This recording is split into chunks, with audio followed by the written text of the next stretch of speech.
جب یہ پانی دیا اور یہ لوگوں کو سمجھ میں آیا کہ اس بچے کے دھوبن کا عالم یہ ہے تو آپ کے اس جھوپڑی کی طرف عوام الناس نے رخ کرنا شروع کر دیا. اب بھیڑ لگ گئی. حضرت حلیمہ سعدیہ بیان فرماتی ہیں کہ میں نے لوگوں سے کہا کہ ایک گڑھا کھودا جائے, ایک گڈھا کھودا جائے, اور گڈھا کھودا گیا اور کہا اس میں پانی جمع کیا جائے. میرے رسول کائنات صلی اللہ تعالیٰ علیہ وسلم کے دھوبن کے اس پانی کو اس گڈھے میں ڈال دیا گیا. اب جیسا ہی مرض والا ہوتا, جتنا ہی مرض والا ہوتا, کیسا ہی ہوتا, اب اس سے وہ شفا, اس سے پانی لے جاتا اور شفا یاب ہو جاتا. ایک الگ ہی میرے نبی کا بچپن کا موجودہ یہ ہے, میرے نبی کا بچپن کا عالم یہ ہے کہ اگر کوئی میرے نبی کے دھوبن کا پانی پی لیتا ہے تو اسے شفا یابی حاصل ہو جاتی ہے. یہی دن گزرتا گیا, رات کا وقت آ گیا. حضرت حلیمہ سعدیہ بیان فرماتی ہیں جب سے یہ گھر میں میرے بچہ آیا مجھے کسی کے دہلیز پر چراغ کو روشن کرنے کے لیے تیل مانگنے کی ضرورت ہی نہیں پڑی. محلے والوں نے اپنے گھروں میں چراغاں کرنا بند کر دیا کہ حلیمہ سعدیہ جو تمہارے گھر میں روشنی ہوتی ہے ہمارے لیے یہی کافی ہے.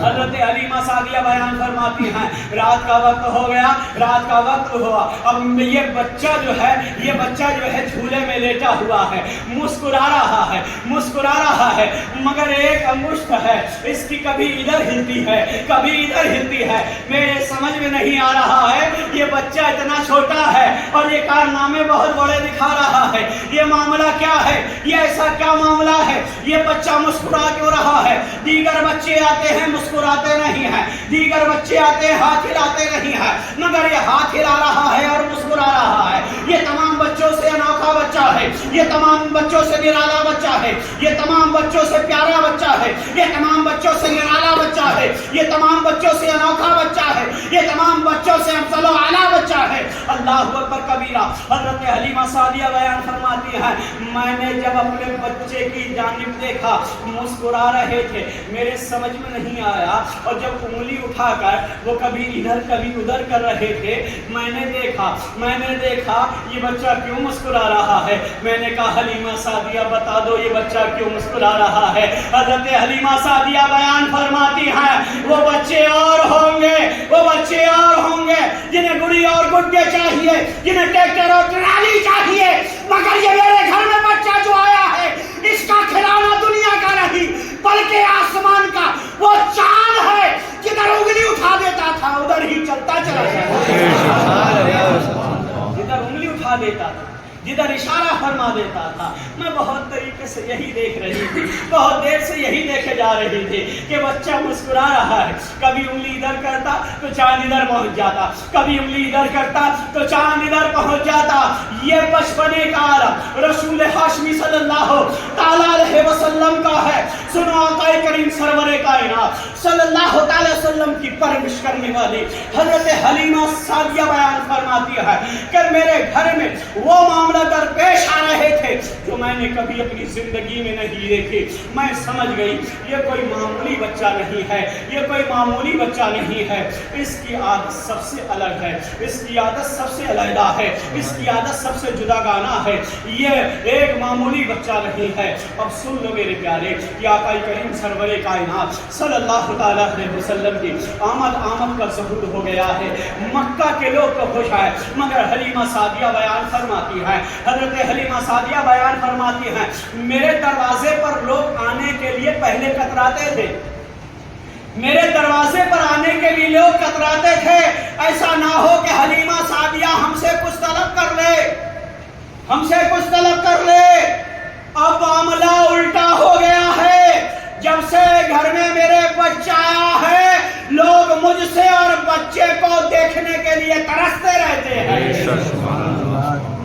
ترستے رہتے ہیں.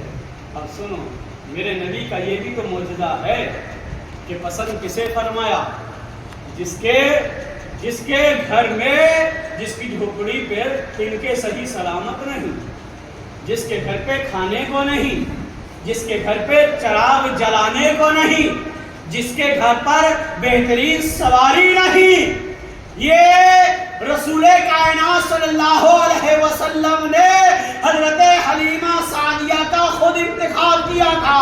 اے لوگوں دیکھو میں آ رہا ہوں تو غریبوں سے پیار جتانے آ رہا ہوں, غریبوں کو اپنانے آ رہا ہوں.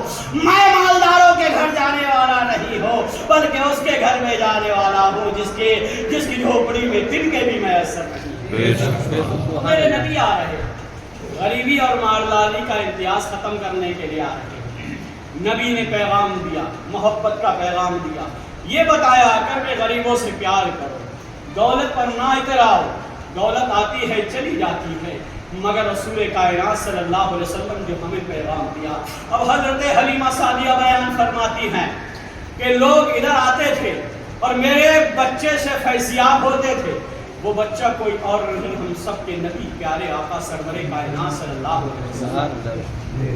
میرے نبی حضرت حلیمہ سعدیہ جن کی پرورش کر رہی ہیں, جن کی خدمت کر رہی ہیں, حضرت حلیمہ سعدیہ بیان فرماتی ہیں کہ محلے کی تمام عورتیں ایک بار میرے پاس آ گئی, جمع ہو گئی, اکٹھا ہو گئی. حضرت حلیمہ سعدیہ نے پوچھا آپ کیوں آئی ہو؟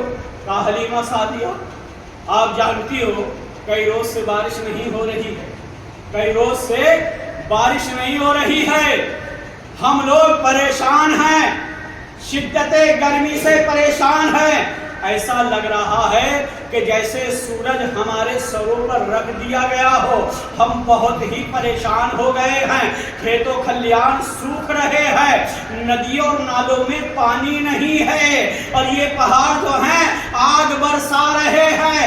حلیمہ سعدیہ ہم اس لیے آئے ہیں, ہمارا دل یہ کہتا ہے, ہمارے دل کی دھڑکن یہ کہتی ہے, ہماری محبت یہ کہتی ہے, ہماری چاہت یہ کہتی ہے, ہماری الفت یہ کہتی ہے, ہماری انسیت یہ کہتی ہے اور ہم یہ کہہ رہے ہیں اے حلیمہ سعدیہ آپ سے عریضہ پیش کر رہے ہیں کہ تمہارے گھر میں جو بابرکت بچہ ہے اس بچے کو آپ لے لو اور ہم ایک میدان میں چلتے ہیں, ایک میدان میں چلتے ہیں اور میدان میں چل کر اللہ کی بارگاہ میں کہیں گے اے مولا جب تو ایک پانی سے ہمارے بچے کو شفا دے سکتا ہے, اے مولا حلیمہ سعدیہ کی جھوپڑی کو روشن کر سکتا ہے, اے مولا ہم اس بچے کا واسطہ تجھے دے رہے ہیں, اے مولا کیا ہمیں تو بارش عطا نہیں فرمائے گا. حلیمہ سعدیہ بیان فرماتی ہے میں نے اپنے بچے کو, اپنے لفظ جگر کو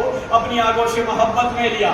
تمام لوگ میرے پیچھے پیچھے ایک ہم جگہ پر پہنچے, تمام لوگ اکٹھا ہو گئے. حضرت حلیمہ سعدیہ بیان فرماتی ہیں بچہ میری گود میں ہے اور میں نے اللہ کی بارگاہ میں دعا کری. تمام لوگوں نے آمین کہنا شروع کر دی اور جب میں نے اللہ کی بارگاہ میں دعا مانگنا شروع کری, اے مولا اس بچے کے توسل سے یہ رحمت والا بچہ ہے, یہ برکت والا بچہ ہے, یہ رفعت والا بچہ ہے, یہ عظمت و بلندی والا بچہ ہے, اے مولا اس کے صدقے میں تو نے ہماری قسمتوں کو سنوار دیا ہے, اے مولا تو نے ہمارے بگڑی ہوئی قسمت کو سنوار دیا ہے, ہماری جھوپڑی کو روشن کر دیا ہے, ہمارے خوابیدہ مقدر کو جگا دیا ہے. اے مولا اس کے توسل سے مولا بارش نہیں ہو رہی ہے, اے مولا ابر رحمت پر برسا دے, اے مولا ابر کرم تو لا دے, اے مولا تو بارش رحمت عطا فرما دے. ہم بہت پریشان ہیں, ہمارے کھیت و کھلیان سوکھ رہے ہیں, اے مولا ہمارے کھیت و کھلیان سوکھ رہے ہیں, اے مولا ہم شدت گرمی سے پریشان ہیں, مولا بارش رحمت عطا فرما دے. حضرت حلیمہ سعدیہ بیان فرماتی ہیں میں اس بچے کو لے کر وہاں سے جب پلٹی ہوں, اپنے مکان تک کیا اپنی جھوپڑی تک پہنچی ہوں, اتنی تیز موسلا دھار بارش شروع ہو گئی کہ لوگ اپنے گھر تک نہیں جا پائے, اپنے گھر تک نہیں پہنچ پائے. حضرت حلیمہ سعدیہ بیان فرماتی ہے میں نے اس بچے کے توسل سے جب اللہ سے بارش مانگی, اللہ نے مجھے بارش عطا فرما دی. اب لوگ خوف زدہ ہونے لگے, اے حلیمہ سعدیہ یہ بارش رک کیوں نہیں رہی ہے؟ حضرت حلیمہ سعدیہ بیان فرماتی ہے اس بچے کے توسل سے یہ مانگی گئی بارش ہے, اگر تم ہاتھ اٹھا کر دوبارہ بند ہونے کی دعا نہیں مانگو گی یہ قیامت تک ہوتی ہے. حضرت حلیمہ سعدیہ بیان فرماتی ہے ہمارے دل میں خیال ہونے لگا مولا بارش بہت ہونے لگی، گھر ہمارے بہ جائیں گے، کاروبار ٹھپ ہو جائیں گے، ہم گھروں سے نہیں نکل پائیں گے۔ رب کی بارگاہ میں حضرت حلیمہ سعدیہ فرماتی مولا اس بچے کے توسط سے بارش کو بس فرما دے، رحم فرما دے۔ کتابوں میں بھی لکھا ہے جب نبی کا واسطہ دیا تو بارش شروع ہو گئی، نبی کا واسطہ دیا بارش ختم ہو گئی۔ یہ میرے نبی کا بچپن کا معجزہ ہے، میرے نبی کی آمد کا معاملہ ہے۔ سنو اب آقا کریم سرور کائنات صلی اللہ تعالی علیہ وسلم کے چاہنے ماننے والوں دیوانوں شاکو سنو، ہم ان خاتم پیغمبرہ کا کلمہ پڑھتے ہیں جو بچپن میں چاند سے کھیلا کرتے تھے، جو بچپن میں چاند سے کھیلا کرتے تھے۔ اب سنو ایک بات بیان کرتے ہیں، غریبوں سے محبت، کسی سے بھی نفرت نہیں، یہ میرے نبی کا پیغام۔ آقا کریم سرور کائنات صلی اللہ تعالی علیہ وسلم کی بارگاہ میں جو وسیلہ پیش کیا گیا، آج کل لوگ کہتے ہیں کہ وسیلہ مت مانو، ڈائریکٹ اللہ سے مانگو، اللہ دینے والا وسیلہ کیا ہوتا ہے؟ میں نے کہا سن، جب تو ڈائریکٹ اللہ سے مانگ رہا ہے تو پوری کائنات تو میرے اللہ نے رسول اللہ کے واسطے پیدا فرمائی۔ اب تجھے جہاں ڈائریکٹ مانگنا ہے تو وہاں جا، ہم رسول اللہ کا وسیلہ دے کر مانگنے والے ہیں۔ یہاں بھی ہمیں وسیلہ کام آئے گا، قبر میں بھی وسیلہ کام آئے گا، حشر میں بھی نبی کا وسیلہ کام آئے گا۔ ہمارے نبی جس کے صدقے میں پوری کائنات کو پیدا فرمایا، ہم ڈائریکٹ مانگنے والے نہیں ہیں، ہم اولیاء اللہ، صحابہ کرام، شہداء کاملین، انبیاء اعظام، پیغمبران اعظام، رسولان اعظام کے وسیلے کو ماننے والے ہیں۔ ہم ان کے وسیلے سے رب سے مانگتے ہیں۔ اگر میرے نبی اس جہان میں تشریف نہ لاتے تو رب اس پوری کائنات کو نہ سجاتا، اس پوری کائنات کو نہ سجاتا۔ میرے نبی کی آمد کے ہی وسیلے سے پوری کائنات کو سجایا گیا۔ کیا سمجھ پائے گا کوئی سروری سرکار کی؟ دونوں عالم کر رہے ہیں نوکری سرکار کی۔ تم جلاؤ اپنے گھر میں، تم جلاؤ اپنے دل میں ان کی یادوں کو چراغ، تم جلاؤ اپنے دل میں ان کی یادوں کے چراغ، انشاءاللہ روزانہ تمہارے گھر میں ہوگی حاضری سرکار۔ تم جلاؤ اپنے گھر میں ان کی یادوں کے چراغ، تم جلاؤ اپنے گھر میں ان کی یادوں کے چراغ، انشاءاللہ روزانہ تمہارے گھر پہ ہوگی حاضری سرکار کی۔ جو میں نے کہا اللہ اپنی بارگاہ میں قبول فرمائے، ہم سب کو سنتوں پر عمل کرنے کی توفیق عطا فرمائے، تمام برائیوں اور برے لوگوں سے محفوظیت عطا فرمائے۔ السلام علیکم۔